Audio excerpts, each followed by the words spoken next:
Alors pour continuer dans la lancée de ce que nous avions fait, donc tout à l'heure on avait on avait calculé plutôt la somme d'un grand tableau de nombres, donc qui était un peu rectangulaire.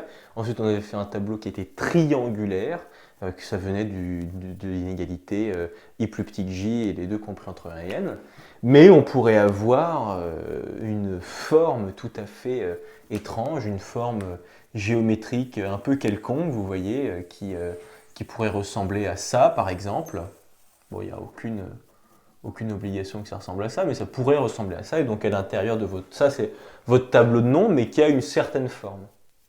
Et ce qu'on va faire, c'est qu'on va raisonner exactement comme ce qu'on a fait avant. C'est-à-dire que on va raisonner par tranche. Alors on pourrait raisonner en colonne, mais on va raisonner ici par ligne. Bon, on pourrait raisonner en colonne.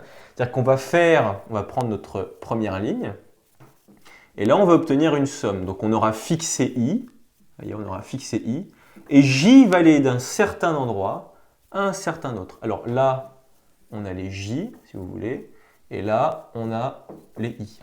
Ensuite, on va raisonner sur cette deuxième ligne, où on va encore avoir une somme, donc notre deuxième tranche, pour toujours i fixé. I, il est fixé toujours à chaque fois. Voilà, fixé, fixé. Et j, lui, il varie d'un nombre à un autre. Et en fait, qu'est-ce que fait j quand i est fixé? I, en fait, j, il va varier d'une valeur minimum, vous voyez ici, à une valeur maximum pour i fixé. Tout comme ici, pour i fixé, j va varier d'une valeur minimum jusqu'à une valeur maximum, etc., etc. Pour toutes nos tranches, on va avoir ce même principe, c'est-à-dire que i étant fixé, j va varier d'une valeur minimum à une valeur maximum. Et donc, quand on regarde un peu i, il fait exactement la même chose. Il va partir d'une valeur minimum et il va aller jusqu'à une valeur maximum. Mais comme i ne dépend pas de j ici, voilà, i à chaque fois c'est lui qui est fixé, et bien en fait tout ça c'est quoi? C'est la somme, donc quand i part de son minimum de i jusqu'au max de i, voilà. Et tout ça, ça va être de la somme. Donc là, c'est pour à chaque fois on fixe un i. Vous voyez, il y aura toujours une valeur minimum. Bon, et il y aura une valeur maximum.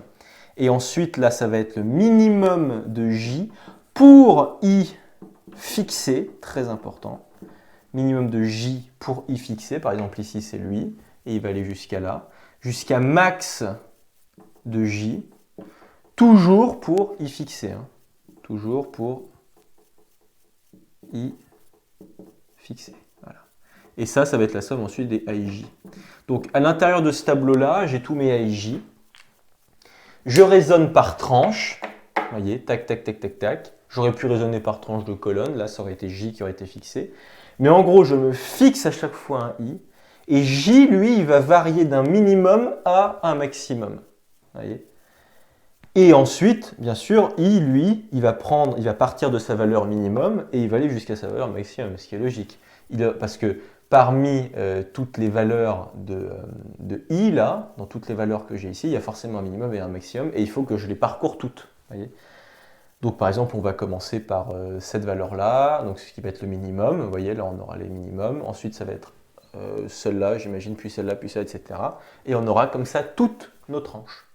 Et à chaque fois, pour chacune des tranches où i est fixé, eh bien j va varier, mais toujours en prenant en compte le fait que i est fixé, et donc j va partir d'un minimum pour i fixé et va aller jusqu'à un maximum pour i fixé toujours.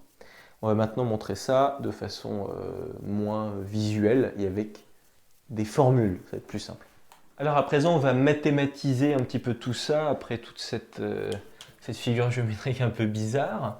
Donc quand on fait la somme des A, I, J avec cette inégalité-là, on prend par exemple J plus grand que I, plus grand ou égal à I, et les deux sont compris entre 1 et n. Bon.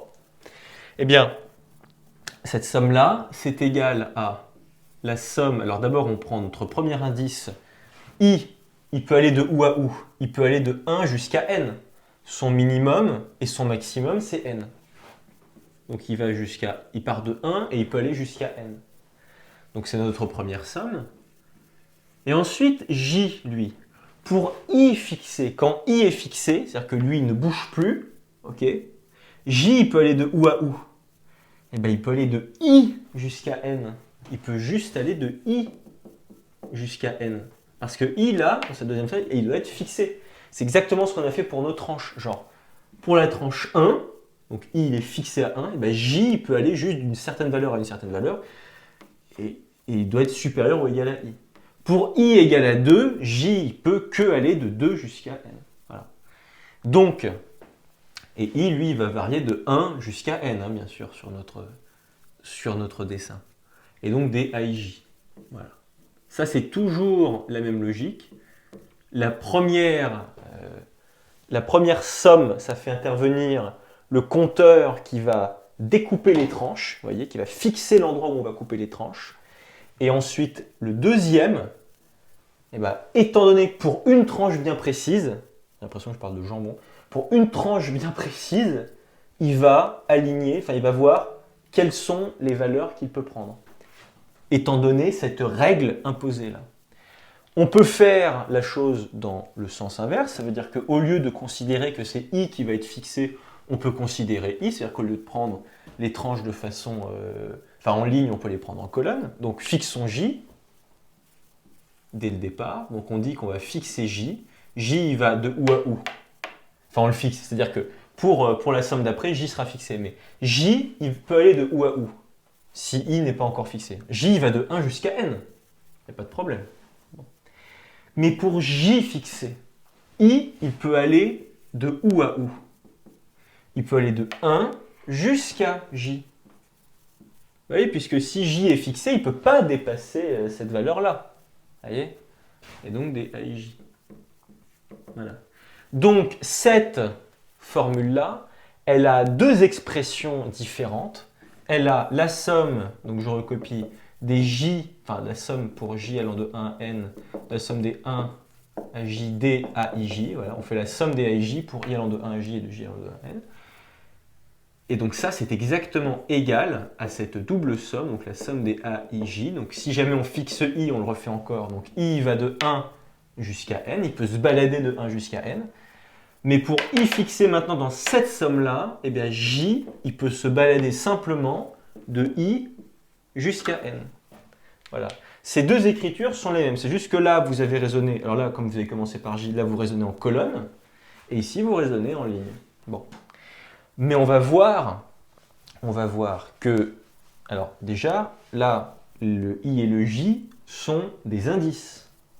Mais attention, bien souvent, ce ne sont pas que des indices. Vous pouvez avoir carrément la somme, la double somme des i fois j, par exemple. Ah bah ouais. Et donc, c'est-à-dire que s'ils vont être compris, ça va être les termes. I et j vont être les termes que vous allez sommer. Vous voyez ? Et là, ça va être un peu plus compliqué, on va dire. Bon, non, pas plus compliqué, mais enfin, on va voir comment on va se débrouiller. Mais, en tout cas, une chose est sûre, c'est que ces deux écritures sont certes égales, mais l'une des deux, il va falloir faire un choix dans les exercices. Et on verra que certains choix sont meilleurs que d'autres. Parfois, vous devrez utiliser cette forme, parfois, vous devrez utiliser l'autre. Et ça, on va le voir juste après. Dans beaucoup d'exercices, il faudra faire un choix judicieux. Il faut vraiment falloir être calme, clean et se dire, ok, j'ai ces deux possibilités, laquelle est-ce que je vais choisir? On va voir ça juste après.